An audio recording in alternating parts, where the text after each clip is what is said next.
Sa volleyball, hindi naging kumpiyansa ang wala pang talo na koponan na Creamline Pool Smashers. Nagpataubiyan nito ang Cherry Tigre Crossovers sa Premier Volleyball League o PVL Filipino Conference. Nakamit naman ng Choco Mucho Flying Titans ang ikasyam na sunod na panalo nang talunin nito ang Durflor Defenders. Ang detalye sa ulat ni Bernadette Tinoy ng PTV Sports.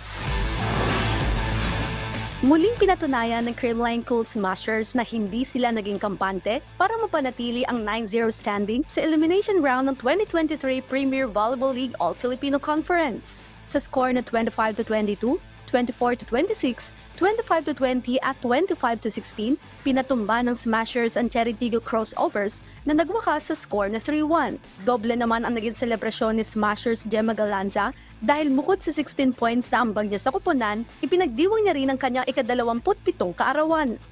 Masaya kasi syempre nanalo kami ngayon sa kaarawan ko. Parang yung game na yun, pinakita rin sa amin na di kami pwedeng mag-relax kasi talagang kaya nilang dumikit sa amin. Hindi naman umubra ang Durflor Defenders sa opensa na pinamalas ng Choco Mucho Flying Titans nang talunin ito sa score na 3-0 at makamit ang ikasyam na sunod na panalo. Super saya namin for the 9th straight. Medyo matagal namin hindi naramdaman yun. Bernadette Tinoy para sa Bayan.